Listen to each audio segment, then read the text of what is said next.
कहते हैं कि माता शीतला की उत्पत्ति स्वयं भगवान ब्रह्मदेव ने की थी।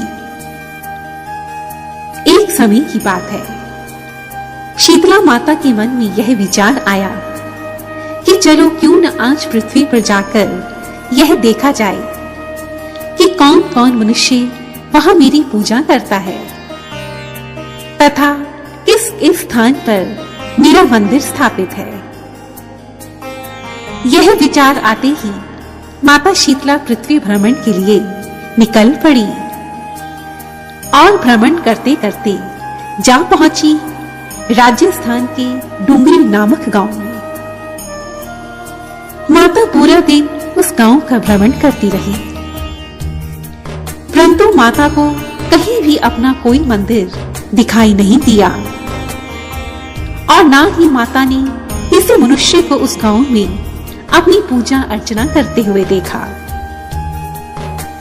माता गांव की गलियों में भटक रही थी कि अचानक एक मकान के ऊपर से किसी ने गरम गरम उबलता हुआ चावल की मांग का पानी नीचे फेंका और यह उबलता हुआ गर्म पानी आ गिरा माता शीतला के शरीर पर।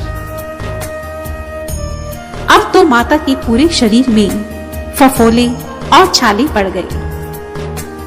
माता को पूरे शरीर में अत्यंत ही पीड़ा और जलन होने लगी।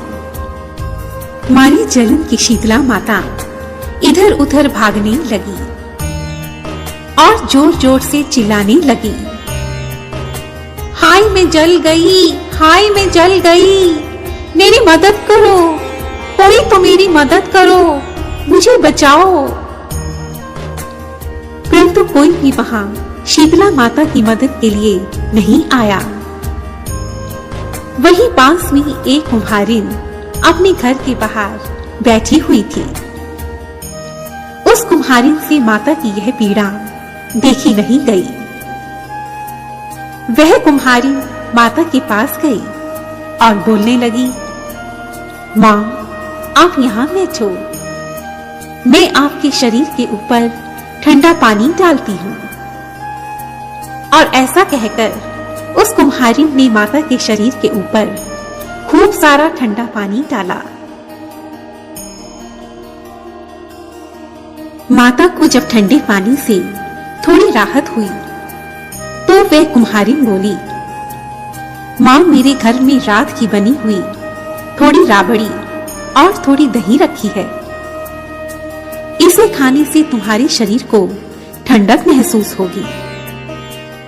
और यह कहकर उस कुम्हारिन ने शीतला माता को ठंडी राबड़ी और ठंडी दही खिलाई।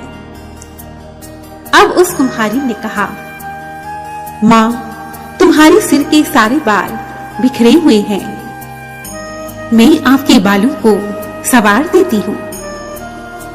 और यह कहकर वह कुम्हारी माता के बालों में कंघी करने लगी। कंघी करते करते अचानक उस कुम्हारी की नजर माता के सिर के पीछे पड़ी और वहां उसने कुछ ऐसा देखा कि वह एकदम घबरा उठी। उसने देखा कि मां के सिर के पीछे एक बड़ी सी आंख बालों के अंदर छुपी हुई है। यह देखकर वह कुम्हारिन डर के मारे इधर उधर भागने लगी कि तभी अत्यंत ही मीठे स्वर में एक आवाज आई, रुक जा बेटी, रुक जाओ बेटी, रुक जा बेटी, डरो मत, मैं कोई भूत प्रेत नहीं हूं, मैं शीतला माता हूं। मैं इस धरती पर यह देखने आई हूं कि कौन मेरी पूजा करता है। और इतना कहकर माता हीरे जवाहरात के आभूषण पहने और सिर पर स्वर्ण मुकुट धारण किए हुए अपने असली रूप में प्रकट हो गई। माता के इतने सुंदर दर्शन पाकर वह कुम्हारिन आग विभोर हो गई और हाथ जोड़कर आंखों में आंसू भरकर कहने लगी, माँ मेरे घर में चारों ओर गरीबी ही गरीबी है। मैं आग को बिठाऊं तो कहां बिठाऊं?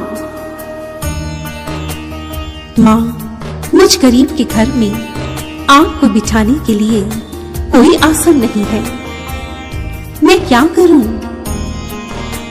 उस कुम्हारिन की यह बात सुनकर शीतला माता अत्यंत प्रसन्न हुई और वह तुरंत ही उस कुम्हारिन के गधे पर जा बैठी।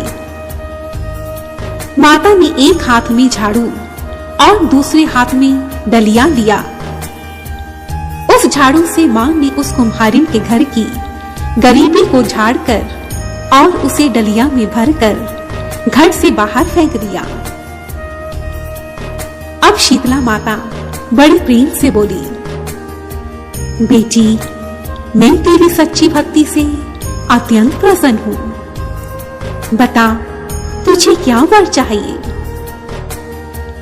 यह सुनकर कुम्हारिन ने हाथ जोड़कर मां से कहा, मां, आप हमारे इसी डूंगरी गांव में निवास करो और जो भी मनुष्य होली के बाद की सप्तमी और अष्टमी को आपका पूजन करे, आपको दही और ठंडी वस्तुओं का भोग लगाए, आप उसकी गरीबी को अपनी झाड़ू से उसी प्रकार दूर करना जिस प्रकार आपने मेरी गरीबी को दूर किया है।